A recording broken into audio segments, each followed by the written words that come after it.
story of how God was seeking a bride for his son. Each book is different from every other book. I'm trying to give you the keys for you to unlock it for yourself.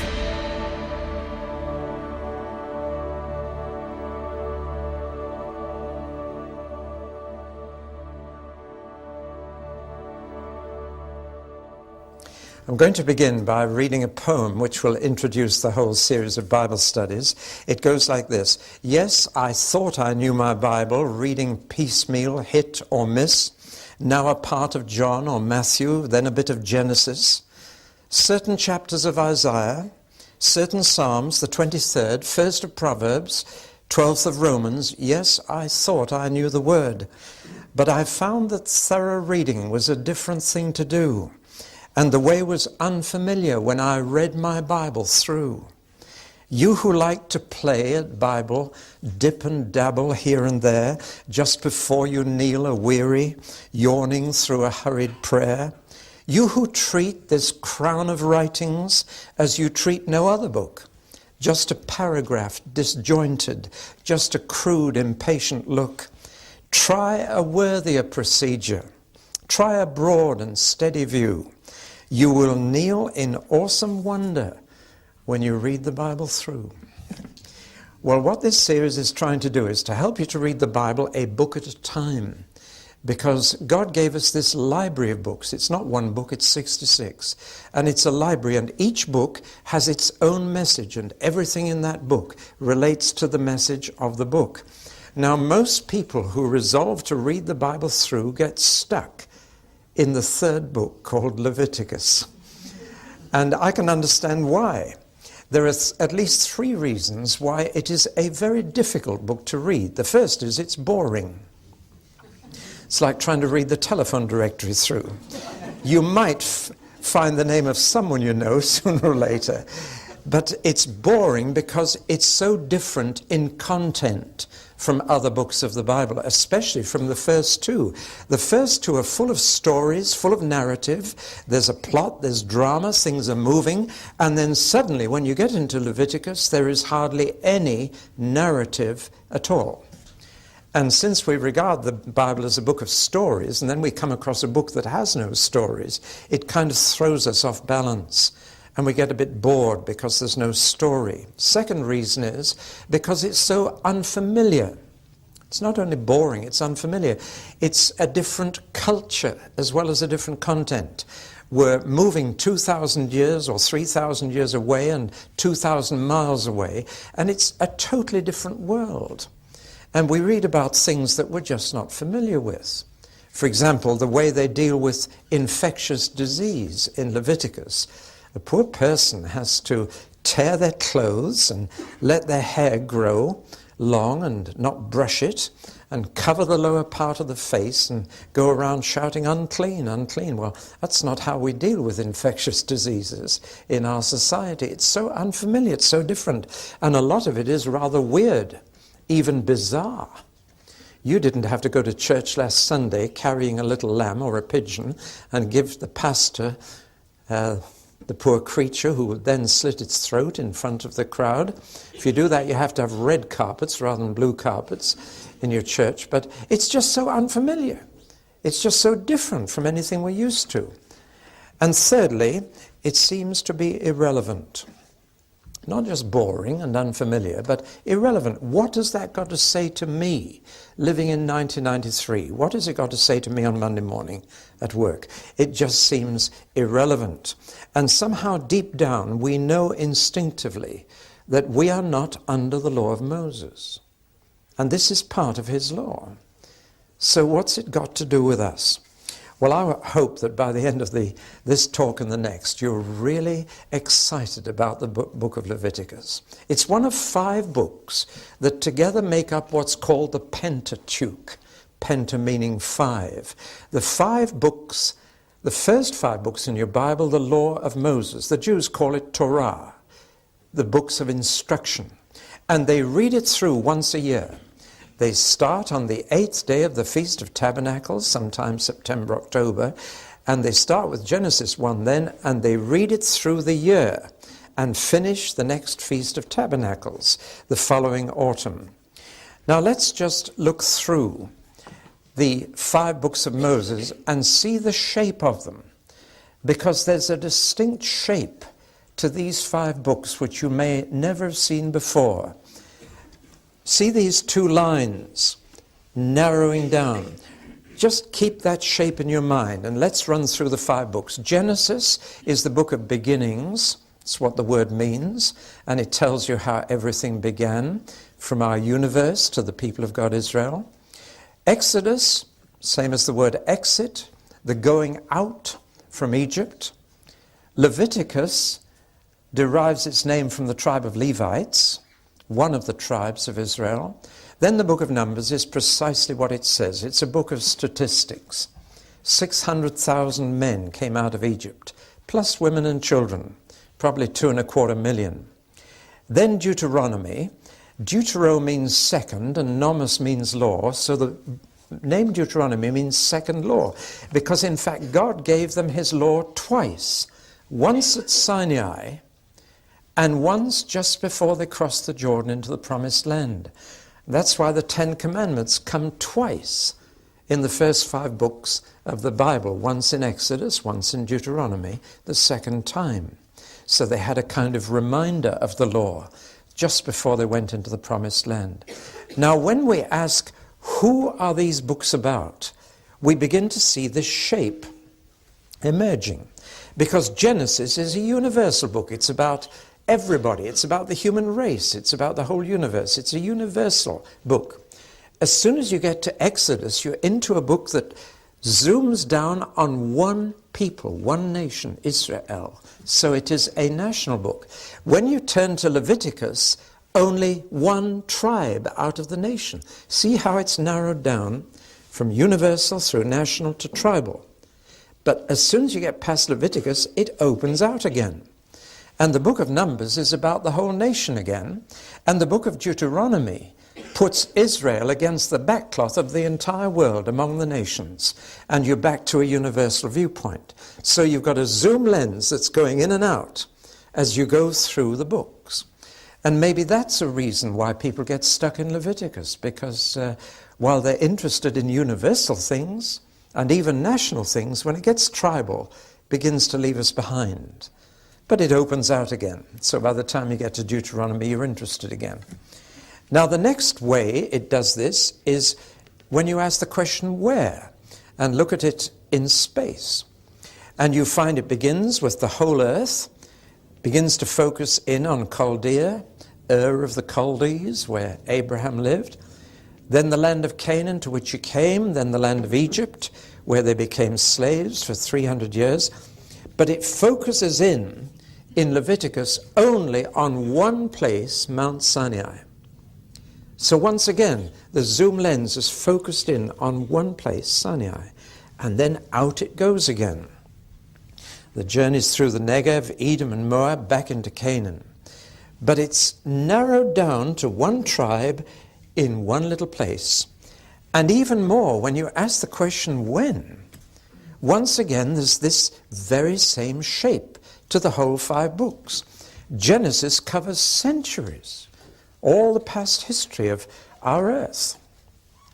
Exodus covers years, about 300.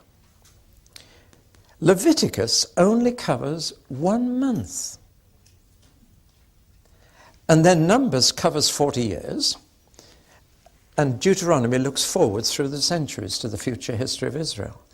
So can you see the shape of the 5 books of Moses? And do you realize, therefore, that Leviticus is the hinge of the whole thing? That we're focusing down to the most important month, at the most important place, and the most important tribe in the whole thing. And that's why it's so very important. The whole of the law of Moses hangs on this. So they read through this every 12 months, which means that they spend about a fortnight to 3 weeks reading Leviticus every year. And we're going to read it as a Jew would read it before a few minutes have passed. I just want to relate Leviticus back to Exodus to show you how these books follow on from each other. Very important to see how each book grows out of the previous book. So how does Leviticus build on Exodus? In the second half of Exodus, the tabernacle is built, God's tent in which he lives among his people. And if you imagine the camp in Exodus, you see God's tent in the middle and hundreds of other tents all around it. There's the divine tent and the human tents. The book of Leviticus is about everything that goes on in God's tent and everything that should go on in the people's tents. Divides into two halves, God's tent, the people's tents. It is the rules and regulations for both. There's more to it than that. The book of Exodus in the tabernacle talks about God's approach to men, but Leviticus talks about man's approach to God. The book of Exodus is about the deliverance that God brought to his people, but the book of Leviticus is about the dedication of God's people to him. So the book of Exodus is about God's grace in setting them free, but the book of Leviticus begins with thank offerings, how the people can show their gratitude for being set free. And therefore we need both halves. May not be as exciting as Exodus, but God expects something from us in return for what he's done for us. That's how it fits in them. We are saved in order to serve. And Exodus talks about how God saved his people, but Leviticus about how they are to serve him. We're not just saved from, we're saved for. Now, when we read the Old Testament, I find it a very good idea to read it as if I was Jewish. I'm not, I wish I was. This nose runs in the Pawson family, but it helps me when I go to Israel. But I'm not Jewish, I wish I was. But let's try and imagine we are Jewish. And let's read this book as a Jew reads it once a year. Why would he? We shall see that it's a matter of life and death to a Jew to read this book and to know it and even more to live it. You see, there is only one God, and that's the God of Israel. There's no other God at all. All the others are figments of human imagination. There is only one God. He is the only God there is. And they were his only people on earth. And therefore there was a special relationship between them. And on God's side, he promised to do so many things for them. He promised to be their government, to be their minister of defense and protect them, to be their minister of finance and see there would be no poor among them, to be their minister of health and to see that none of the diseases of Egypt touched them, to be everything they needed. He was going to be that to them, their king. In return, he expected them to live right and to do things right, or to be righteous. That's what righteousness means, to live right. And the key text in the whole of Leviticus is one that keeps popping up in the New Testament. Be holy, for I am holy.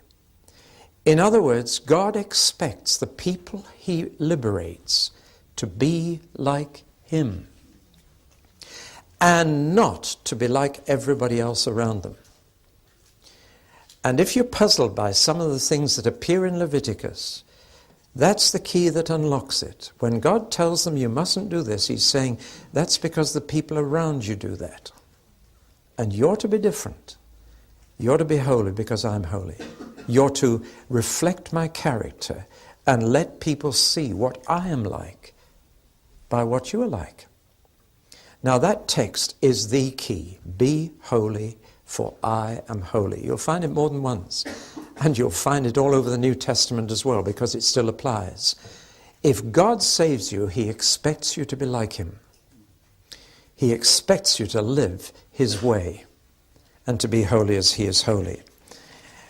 Now then, let's look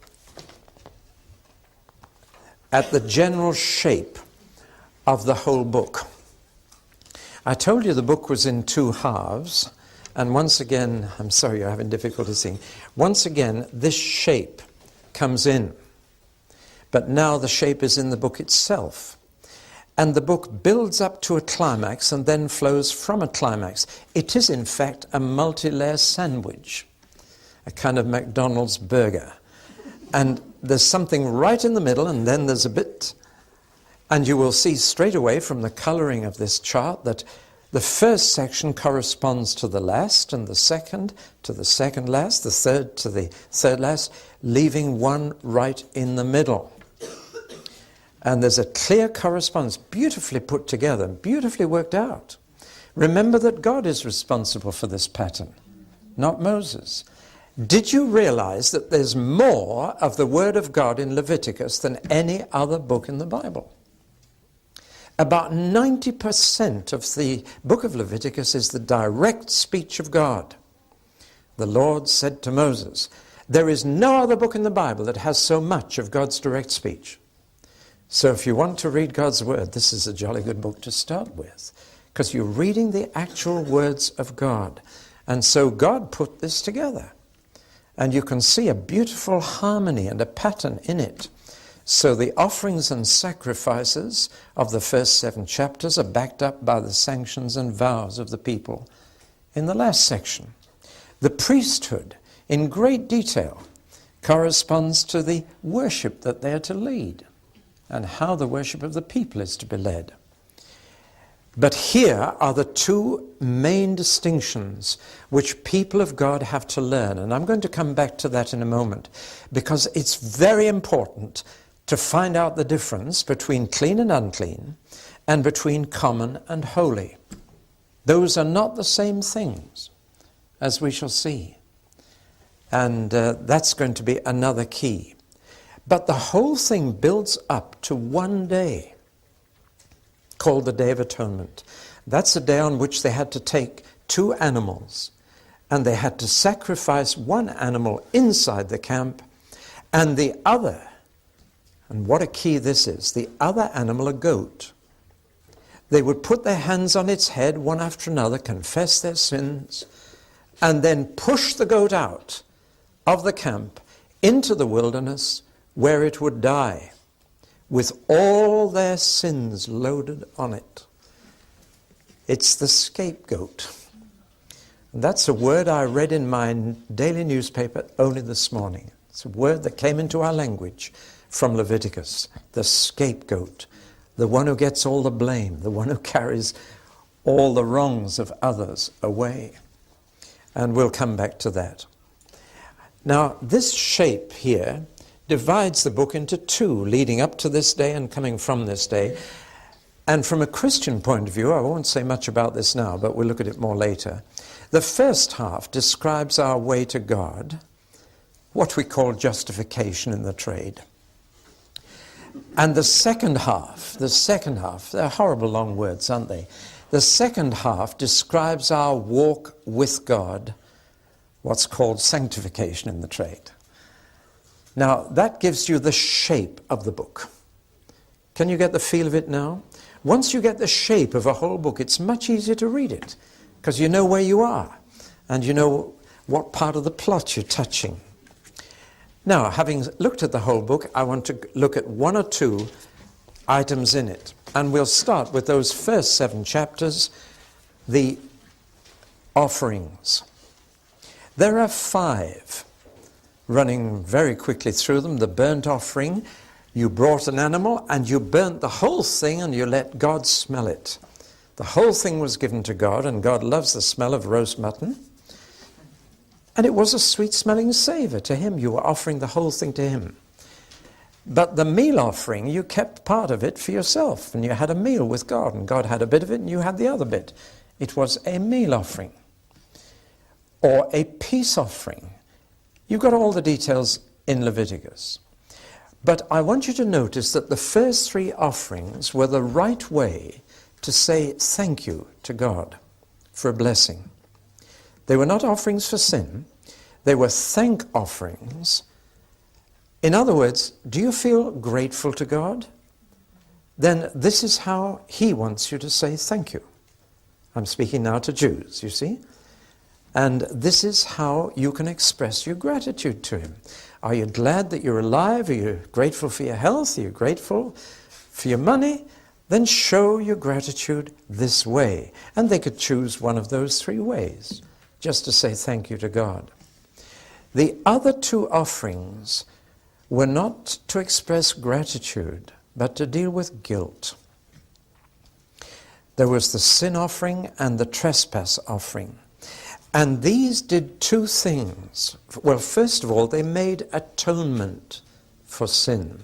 They offered God compensation for what you'd done wrong. The word atonement doesn't mean at-one-ment. That's a modern idea. It doesn't mean that at all. It means to compensate. So if you atone for something, you offer something as compensation. And these are both compensation offerings to God, and they involve blood, they involve life. As a compensation to God for the bad life you've lived, you offer a good life that has not sinned. But one of the most important things in these two offerings I want you to notice, and if you've read through Leviticus, you must have been struck by this, they only work for unintentional sins. They do not work for deliberate sins.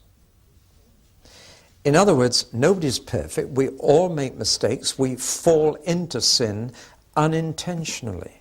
Didn't intend to do wrong, but we did it. Now, God provided offerings for unintentional sin, but there isn't an offering in this list for deliberate sin. That's very important because that is picked up in the New Testament, as we shall see. The New Testament distinguishes between accidental sin in Christians and deliberate willful sin in Christians. And the New Testament, like the Old, says that if we deliberately sin after being forgiven, there is no more sacrifice for sin. Did you ever notice that in the New Testament? That comes straight out of Leviticus. Deliberate sin in those who've been forgiven is very serious, which is why Jesus said to the woman caught in adultery, "Go and sin no more." This distinction runs right through the New Testament as through the Old, between deliberate sin in God's people and accidental sin in God's people. And for accidental sin, there is full provision made. Because God knows we're weak. He knows we fall. He knows we don't intend to. The evil I would not, that I do, says Paul. That's unintentional, accidental, and that's covered. Well, now those are the offerings. I'm not going to say much about the priests because it's all very straightforward. I'd like to go straight through to the fact that they had a calendar to observe. Now, in the New Testament, we don't. There is no Christian calendar in the New Testament. Surprise, surprise. There's nothing about observing Christmas or Easter. But for the Jewish people, a calendar was a vital part of their walk with God. They were being treated as children. Adults don't need a calendar. Children do, to remind them of things that they would forget. And all these feasts are mentioned in the book of Leviticus and have to be kept. Let's run through them very quickly. Forget the left hand of the board for a moment. Just look at the red words. It began in the first month of the year, which is roughly our March, April, with Passover, the feast of unleavened bread on the 15th of the first month, to remember how God brought them out of slavery in Egypt. And on the day before the Passover, a lamb had to be killed at 3 o'clock in the afternoon. Isn't this amazing? 3 o'clock in the afternoon, in the midst of the afternoon, it says, kill the lamb. And then the following day begins Passover. 3 days later, they had to offer the first fruits of the harvest to God. 3 days later. Does that strike a chord? The first fruits of them that sleep. 50 days later, there's the word Penti again, 5 or 50, Pentecost, 50 days, they had to hold the Feast of Pentecost or the Feast of Weeks, because that was the day that the law was given on Sinai, and they had to remember that and give thanks for it. But do you know what happened when the law was given at Sinai on the very first Pentecost? It says they sinned and many were put to death. Do you know how many? 3,000. So that when the law was given on the first Pentecost, 3,000 perished. Centuries later, when the Spirit was given at Pentecost, 3,000 get saved. Isn't it amazing how the whole Bible holds together? Those were the feasts at the beginning of the year. Then we come to the feasts at the end of the year. Feast of Trumpets. The old ram's horn shofar was blown. Trumpets. That signaled a whole new round of feasts. The second of which was the Day of Atonement. That was that crucial day when the scapegoat was pushed out of the camp with all the sins on it. Followed by the Feast of Tabernacles, 8 days, the Feast of Sukkot, or booths. When they moved out of their houses and lived in shelters, they had to be able to see the stars through the roof to remind them of their 40 years foolish wandering in the wilderness when they could have been in the promised land in 11 days. So that group of 3 feasts came towards the end of the year. Now, all these feasts will be fulfilled in a Christian way. The first 3 have already been fulfilled in the first coming of Jesus, which is already past to us. But these 3 will be fulfilled at his second coming. I don't know the year that Jesus will get back, but I do know the month. It'll be September, October for sure, because he always does things on time. So one of these years, September, October, Jesus will be back. You know he was born then, don't you? He wasn't born December 25th. The evidence in Luke's Gospel points to the 7th month of the year, which is Tabernacles.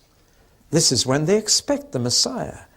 And interestingly enough, every time a trumpet is mentioned in the New Testament, it's to announce his coming. So these 3 feasts are over. They're fulfilled in Christ's first coming. But these 3 will be fulfilled at his second. And on that day of atonement, redemption will come to the whole nation of Israel. Now there are 2 more. There is a weekly rest. And for slaves in Egypt who'd worked 7 days a week, what a blessing a weekly rest must have been. There is no trace of the Sabbath in the Bible before Moses. Adam didn't have a Sabbath, he worked 7 days a week. Abraham didn't have a Sabbath, he worked 7 days a week. But with Moses was introduced this weekly day of rest. It was not to be a holiday or a family day, it was a day for God, a holy day. And that was part of their calendar. These were annual, this was weekly, and this was every 50 years. And what a jubilee it was. Every 50 years, everybody's bank balance was leveled up. Wouldn't you like that here? You look a little uncertain, some of you. I can tell from your faces whether you've got a big bank balance or a little one. But you see, all the property was reverted to the family that originally owned it every 50th year, so that the leases got cheaper as you got nearer the 50th year because they were shorter. And slaves were set free on the 50th year. All sorts of lovely things happened. So people looked forward to the Jubilee, to the acceptable year of the Lord, when there was good news for the poor because they'd be rich again, when the captives would be set at liberty. Now, does that strike a chord with you? Jesus proclaimed, "The Spirit of the Lord is on me to set at liberty the captive and good news for the poor, to proclaim the acceptable year of the Lord." In other words, Jesus began the real Jubilee, to which every one of these had been looking forward. See how important it is to know the Old Testament, to understand the New. Now we come to this very important but difficult question of the difference between holy and common, and clean and unclean. You see, the world always thinks in terms of good and bad. They only have 2 categories of thinking, whereas the Bible works with 3. And we first encounter this in Leviticus. And if you don't master this, you won't master Leviticus. This is terribly, terribly important. A thing may be clean, but is still common. Now, there are two processes going on. One is when sacred, godly, holy things are profaned and become common. You can spoil a holy thing by making it common. I'll give you an example. Do you know what sparked off the Romanian Revolution a few years back? It was sparked off by a Christian pastor. He went out and bought a toilet roll, took it home, and when he first used it in the lavatory at home, he realized he was using pages of a Bible. The Bible Society had sent Bibles into Romania in the communist era, and the communist government made a big thing of it. It was a kind of publicity stunt for them. We have Bibles here. And they were used to manufacture toilet rolls. And when that pastor realized he was using the Bible for a toilet roll, he was so angry that he preached a sermon that sparked off the Romanian Revolution. Now, it wasn't that the Bible had been made unclean, because there's nothing unclean about the toilet.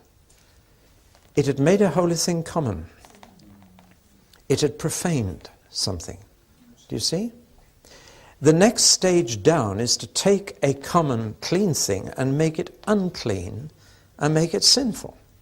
The three words sacred, secular, and sinful correspond roughly to this thinking of holy, clean, and common, and unclean. Now, just as there is a process of profaning the holy to make it common and polluting the common and clean to make it unclean, there is a process of redeeming this situation. You can cleanse the unclean and make it clean, and then you consecrated it and it becomes holy. The thing is, in the Bible, what is holy and what is unclean must never come into contact. They must be kept rigidly apart. Things holy and things unclean have nothing in common. And it is also mentioned in the Bible that a mixture of unclean and clean will make both unclean.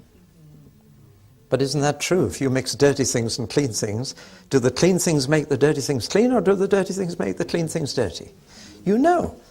And I'm quoting Nehemiah there. He said exactly that.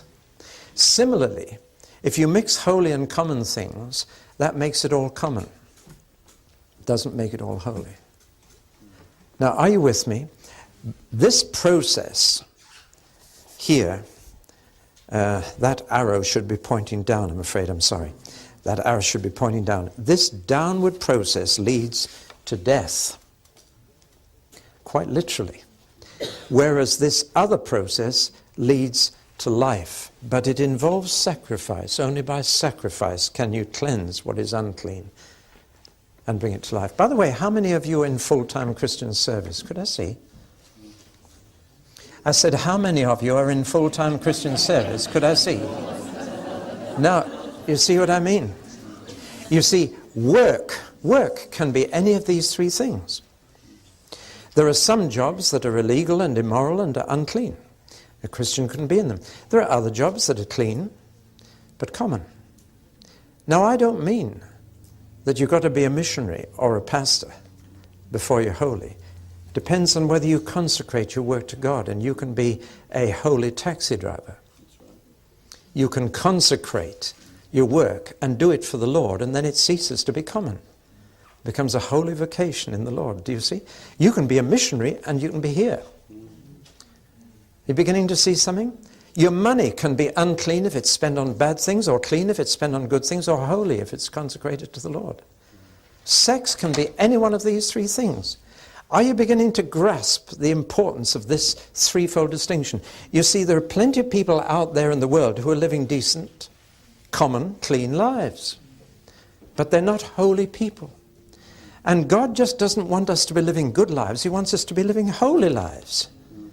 That's the emphasis in Leviticus. My people, if they get into unclean, they must be cleansed and brought into clean condition. But then they need to be holy people, because I am holy. And that's different from being good people. And that's the answer to those outside the church who say, I can be as good as anybody inside church. I can live as good a life as you do who go to church. But they're not holy. They never use the word holy. They wouldn't dream of using it because they don't understand it. They don't know about it. They just say, well, he lives a good life and he's not a Christian. He may live a good life, but that's not being a holy people. And God isn't just after good people. He wants a holy people. And we're going to see in the book of Leviticus what that involves, to be a holy people for the Lord. It involves all kinds of very practical things. When I read Leviticus, it astonished me how practical it all is. Let's take health. You see, we're looking now at holiness of life, which means wholeness of life. It means there's no part of your life that can't be holy. Let's look at health. The body is just as important to holiness as your spirit.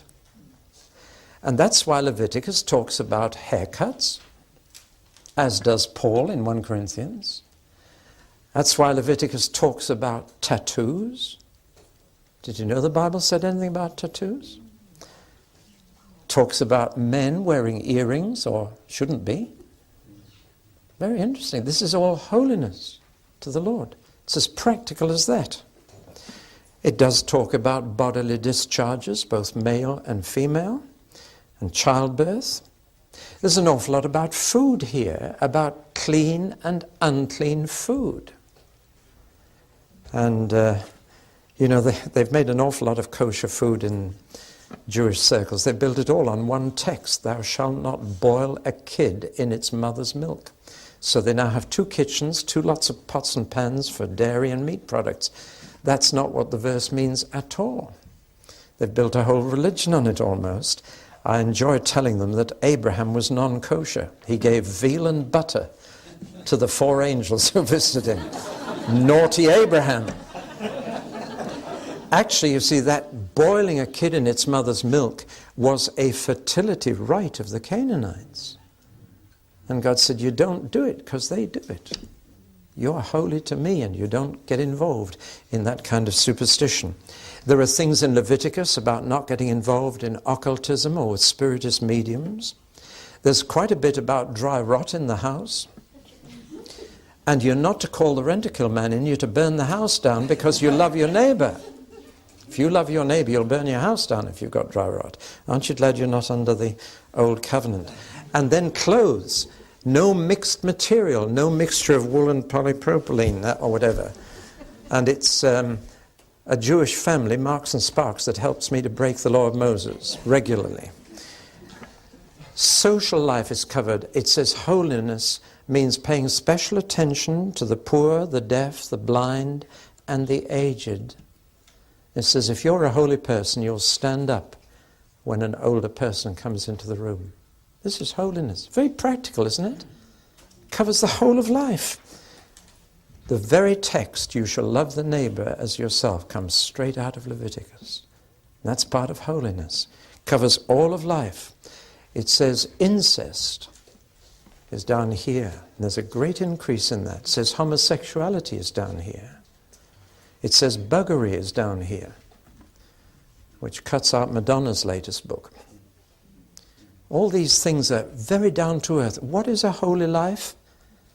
It's how you behave from Monday to Saturday and not just what you do on a Sunday. And it's every part of your life. Your clothes, your house, your food, your clothes. It's concerned with all of life. That's what holiness is. And we learn this from Leviticus. But once you've grasped this clear distinction, you've got the key to unlock Leviticus. God is looking not just for clean people, but for holy people. That's a big difference. And until you become a Christian, you never even think of becoming holy. You just think of being good. And that's not good enough. Well, we'll continue in the next talk.